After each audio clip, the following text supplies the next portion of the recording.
राधानगर गांव में गोपाल नाम का एक गरीब परंतु बहुत ही ईमानदार किसान रहता था। उसकी ईमानदारी की चर्चा दूर दूर तक मशहूर थी।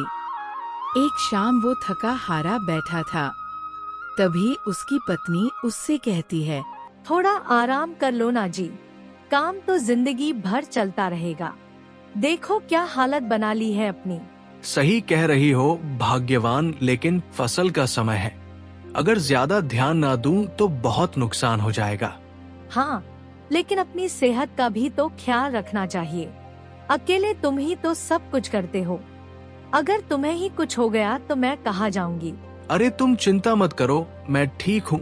बस चाय बना दो अच्छी सी, फिर खेत की तरफ लौटता हूँ। अच्छा आप जाइए, मैं थोड़ी देर में चाय लेकर आती हूँ। राधा चाय बनाने लगती है और गोपाल खेत की तरफ चला जाता है।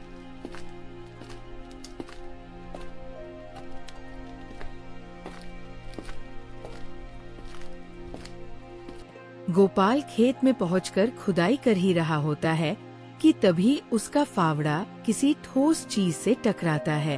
अरे ये क्या टकराया? लगता है कुछ भारी चीज है। मिट्टी हटाकर देखता हूँ। गोपाल मिट्टी हटाने लगता है। थोड़ी ही देर में एक पुराना संदूक निकलता है। अरे ये तो कोई संदूक है। इसमें क्या होगा? खोल कर देखता हूँ। जैसे ही गोपाल संदूक खोलता है, अंदर सोने चांदी के सिक्के चमक रहे थे। ये देखकर गोपाल चौंक जाता है। हे भगवान, इतना सारा सोना चांदी, ये यहाँ कैसे आया? गोपाल कुछ देर सोचता है और फिर संदूक उठाकर घर की ओर चल देता है।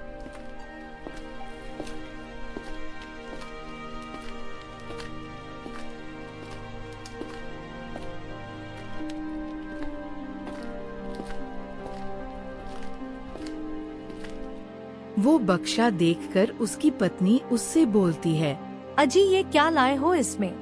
ये तो बहुत भारी लग रहा है। ये मुझे खेत में मिला है, जरा खोल कर देखो क्या है इसमें। सरला संदूक खोलती है और अंदर का खजाना देखकर हैरान रह जाती है। उसने इतना सारा खजाना कभी नहीं देखा था। हे भगवान, इतना धन यह कहाँ से आया? कहाँ से लेकर आए हो ये? अरे भाग्यवान, जब मैं खेत में खुदाई कर रहा था तो ये जमीन के नीचे दबा मिला। अब क्या करेंगे इसका? अगर इसे रख लें तो हमारे सारे दुख दूर हो सकते हैं। नहीं सरला, ये हमारा नहीं है। हो सकता है किसी का गुम हुआ खजाना हो। इसे ऐसे हमारे पास रखना चोरी होगी। लेकिन कोई आएगा भी तो कैसे? किसे पता चलेगा कि ये तुम्हें मिला है?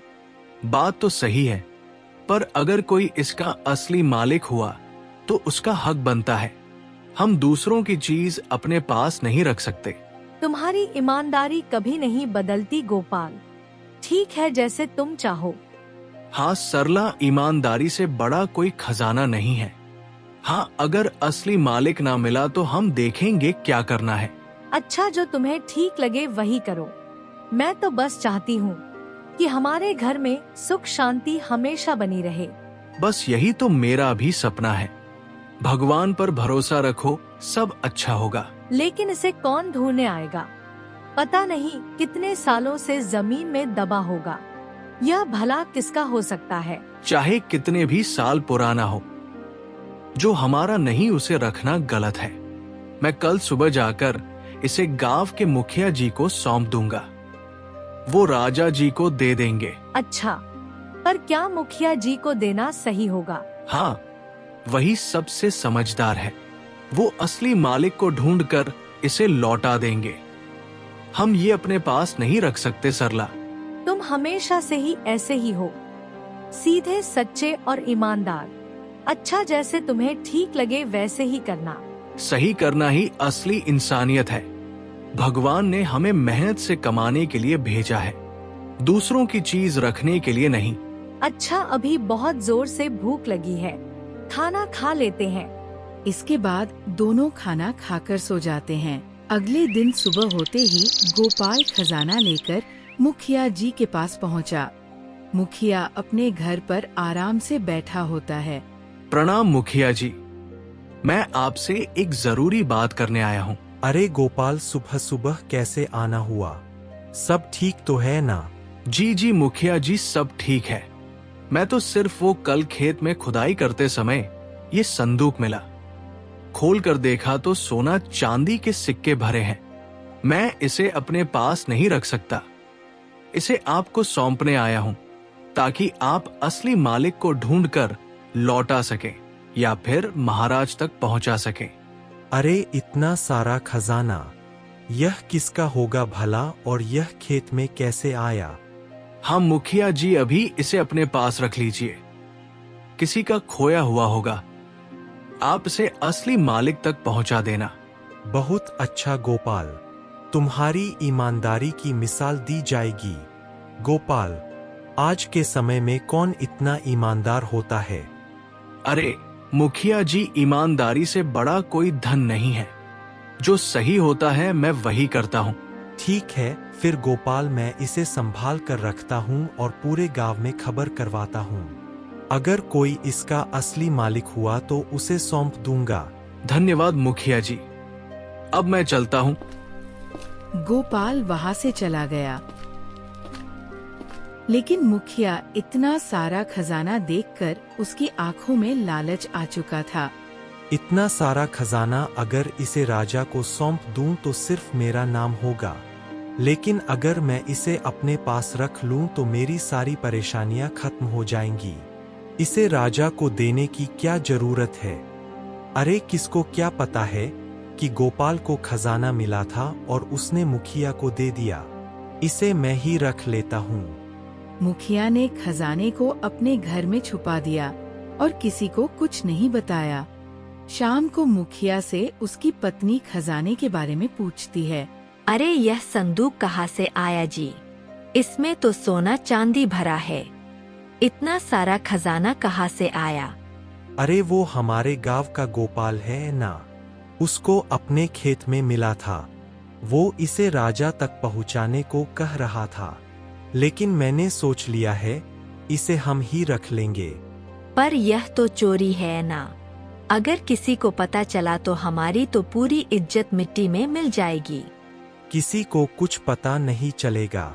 गोपाल तो भोला भाला है, वो कभी किसी से कुछ नहीं कहेगा। वो तो ठीक है, लेकिन अगर राजा को पता चला तो हमारी खैर नहीं होगी। अरे राजा तक बात पहुँचेगी ही नहीं, तुम चिंता मत करो। यह खजाना अब हमारा है, किसी को कुछ पता नहीं चलेगा। मुखिया ने लालच में आकर अपनी ईमानदारी को त्याग दिया। गोपाल को इस बात का अंदाजा तक नहीं था। उसे मुखिया पर पूरा विश्वास था। अगले दिन गोपाल और सरला आपस में बात कर रहे होते हैं। तो मुखिया जी ने खजाना रख लिया क्या? क्या बोला उन्होंने? हाँ, मैंने उन्हें दे दिया था। अब वही उसके असली मालिक को ढूंढकर उसे दे देंगे। कहीं ऐसा तो नहीं कि वो उसे अपने पास ही रख ले और राजा तक नहीं पहुंचाए? नहीं, सरला मुखिया जी बहुत नेक इंसान है। वे ऐसा नहीं करेंगे। वो जरूर इसे असली मालिक तक पहुंचा देंगे। फिर भी खजाने में बड़ा लालच होता है। मुझे डर लगता है कि कहीं हम पर चोरी का इल्जाम ना लग जाए। अरे इसमें डरने की क्या बात है? वैसे भी हमने कोई चोरी तो की नहीं है, और हमने तो जो सही था वही किया। बाकी अब जो होगा भगवान देखेंगे। गोपाल की ईमानदारी बनी रही, लेकिन मुखिया का लालच अब उसे गलत राह पर ले जा चुका था। गांव के चबूतरे पर दोपहर का समय था। चारों ओर हलचल कम थी। कुछ किसान अपने खेतों में काम कर रहे थे, तो कुछ लोग छाव में बैठे सुस्ता रहे थे। वही गांव के चबूतरे पर श्याम, बिरजू और हरिया बैठकर आपस में बातचीत कर रहे थे। अरे सुना तुमने? गोपाल को अपने खेत में खजाना मिला था। हाँ, मैंने भी सुना, लेकिन वो गोपाल ही है जो बिना किसी लालच के मुखिया जी को सौंप आया। आजकल के समय में कौन इतना ईमानदार होता है? सच कह रहे हो भाई। कोई और होता तो चुपचाप अपने घर में छिपा लेता, लेकिन गोपाल, उसकी ईमानदारी की तो मिसाल दी जाएगी। वह तो है। अगर यह खजाना मुझे मिलता तो मैं तो अपनी पूरी जिंदगी ऐश से गुजारता। हाँ भाई, लेकिन गोपाल को देखो, उसके मन में कोई भी लालच नहीं आया, सीधे जाकर मुखिया जी को दे दिया। पर एक बात समझ में नहीं आई। मुखिया जी को खजाना मिले 1 महीना हो गया, लेकिन आज तक किसी ने इसके असली मालिक के बारे में नहीं सुना। हाँ, सही कह रहे हो भाई, ना कोई मालिक सामने आया, ना कोई खबर निकली। मुझे तो लगता है खजाना राजा को सौंप देना चाहिए था। अरे लेकिन गोपाल को क्या पता था कि मुखिया जी खजाने का क्या करेंगे। उसने तो अपनी तरफ से सही किया। हाँ, लेकिन अब देखो ना, जब से खजाना मिला है तब से मुखिया जी का घर कितना चमकने लगा है। सच कह रहे हो भाई, पहले तो इनके घर में टूटी फूटी चरपाई थी, अब तो नया पलंग आ गया है, और वह बैलगाड़ी भी तो नई खरीद ली है। हाँ, और सुनो, उनकी पत्नी भी अब हमेशा नए गहने पहनती है। यह सब अचानक कैसे हुआ? अरे कहीं ऐसा तो नहीं मुखिया जी ने खजाना राजा को दिया ही नहीं? अरे तुम कहना क्या चाहते हो? यही कि हो सकता है मुखिया जी ने खजाना अपने पास ही रख लिया हो, वरना इतना पैसा कहाँ से आया उनके पास। हाँ, बात में तो दम है।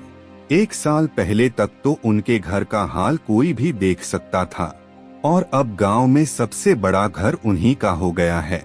लेकिन यह बात अगर गोपाल को पता चली तो क्या होगा? गोपाल को क्या, अगर राजा को खबर लग गई तो मुखिया जी की खैर नहीं।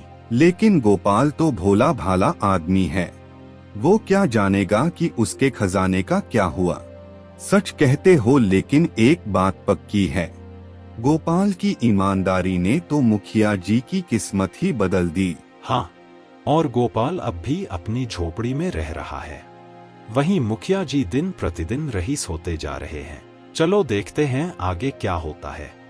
लेकिन एक बात कहूँ, ईमानदार होना अच्छा है, लेकिन कभी कभी चालाकी भी जरूरी होती है।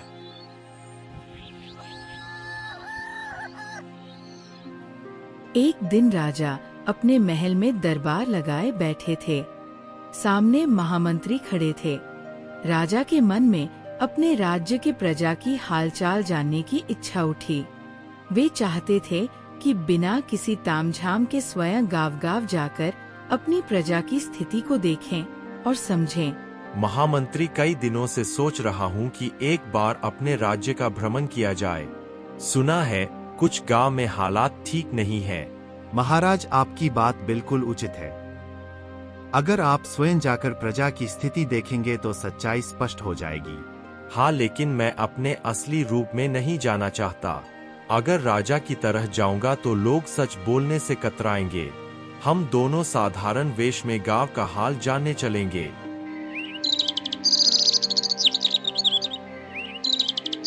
अगले ही दिन राजा और महामंत्री ने साधारण किसान जैसा वेश धारण किया और राज्य के एक प्रसिद्ध गांव की ओर निकल पड़े।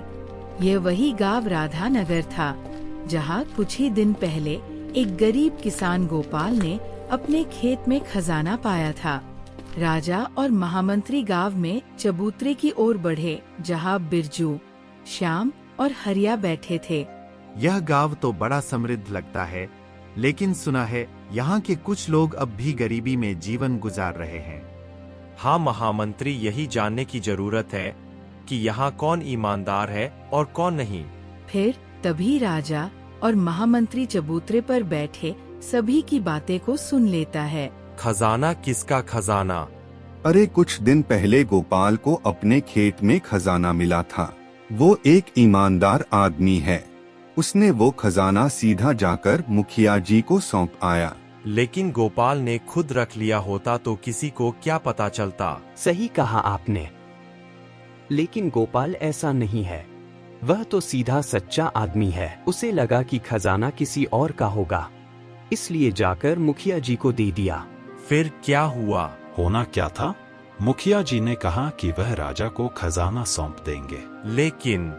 लेकिन क्या? लेकिन लगता नहीं है कि उन्होंने खजाना राजा तक पहुंचाया होगा। अब आप ही देखिए, पहले तो उसके घर में खाने के लाले पड़े थे, और अब नया मकान, बैलगाड़ी और क्या क्या नहीं है उसके पास। हाँ, यानी मुखिया जी ने खजाना राजा को सौंपा ही नहीं।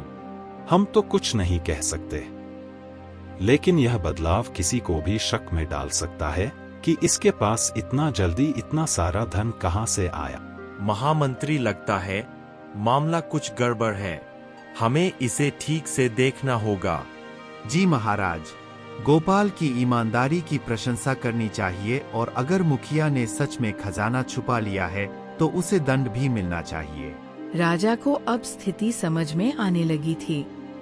मुखिया के अचानक अमीर बनने की वजह साफ थी। राजा ने तय किया कि वे जल्द ही मुखिया को दरबार में बुलाकर इस राज से पर्दा उठाएंगे।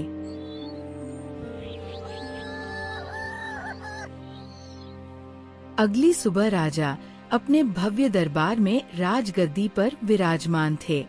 उनके पास महामंत्री भी उपस्थित थे। राजा के मन में पिछले दिन की बातें घूम रही थी। मुखिया के अचानक अमीर होने का रहस्य अब राजा की नजरों से छिपा नहीं था। राजा ने निश्चय कर लिया कि अब मुखिया को दरबार में बुलाकर सच्चाई सामने लाई जाएगी। महामंत्री, कल गांव का भ्रमण करने के बाद एक बात मेरे मन में बार बार आ रही है। कौन सी बात महाराज? मुखिया के पास इतना धन कहां से आया? गांव के लोग कह रहे थे गोपाल नाम के एक किसान ने अपनी ईमानदारी से खजाना उसे सौंपा था, लेकिन वो खजाना अब तक हमारे पास क्यों नहीं पहुंचा? महाराज, बात कुछ अजीब तो है। हमें मुखिया से यह सब सीधे पूछना चाहिए। ठीक कहते हो। सैनिकों, अभी के अभी जाओ और गांव के मुखिया को दरबार में बुला कर लाओ। जो आज्ञा महाराज। सैनिकों ने तुरंत आदेश का पालन किया और रवाना हो गए। उधर मुखिया अपने घर पर बैठा था। जब उसे राजा के दरबार में बुलाए जाने की सूचना मिली तो उसके चेहरे का रंग ही उड़ गया। मन में कई आशंकाएं जन्म लेने लगी। उसे डर था कि कहीं राजा को उसके काले कारनामों की खबर तो नहीं लग गई। कहीं राजा को यह सब पता तो नहीं चल गया। अगर उन्होंने मुझसे पूछताछ की तो मैं क्या जवाब दूंगा? लेकिन अगर मैं इनकार कर दूं तो शायद बच सकता हूं। कुछ ही देर में सैनिक मुखिया को लेकर दरबार में हाजिर हुआ। महाराज, गांव के मुखिया को हाजिर कर दिया है। मुखिया, हम तुमसे एक महत्वपूर्ण बात पूछना चाहते हैं। सच सच बताना। अगर जरा भी झूठ बोला तो दंड मिलेगा। महाराज, आपकी जो आज्ञा, मैं सब सच बताऊंगा। क्या कुछ समय पहले गोपाल नाम के किसान ने अपने खेत में कोई खजाना पाया था? जी महाराज, ऐसा हुआ था। और उसने वह खजाना तुम्हें सौंप दिया था, सही कहा ना मैंने? हाँ महाराज। फिर वो खजाना हमारे पास क्यों नहीं आया? मुखिया का सिर चकराने लगा। उसे समझ में नहीं आ रहा था कि क्या जवाब दे। वो सोच रहा था कि अगर उसने झूठ बोला और राजा को सच्चाई पहले से पता हुई तो उसका बचना मुश्किल होगा। महाराज, मैं अपनी गलती स्वीकार करता हूँ। मुझे माफ कर दीजिए। सच बताओ मुखिया, तुमने उस खजाने का क्या किया? महाराज, मैं लालच में पड़ गया था। जब गोपाल ने खजाना मुझे सौंपा तो मैंने सोचा अगर इसे अपने पास रख लूं तो मेरे घर की हालत सुधर जाएगी। मैंने वह खजाना आपको देने के बजाय अपने पास रख लिया। यह तो बहुत बड़ा विश्वासघात है। तुमने जिस खजाने पर राज्य का अधिकार था उसे अपने स्वार्थ के लिए छुपाकर तुमने बड़ा अपराध किया है। मुझे क्षमा करें महाराज, मुझसे भूल हो गई। मैं अब आगे से ऐसा कभी नहीं करूंगा। कृपया करके मुझे माफ कर दीजिए महाराज, मुझे माफ कर दीजिए।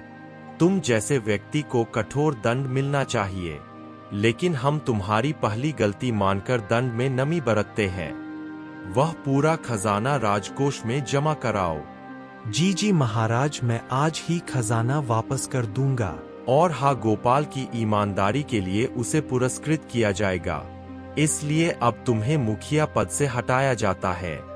मुखिया ने सिर झुकाकर अपनी गलती मान ली। राजा ने खजाना राजकोष में जमा करने की आज्ञा दी और ईमानदार गोपाल को इनाम देने का निर्णय लिया।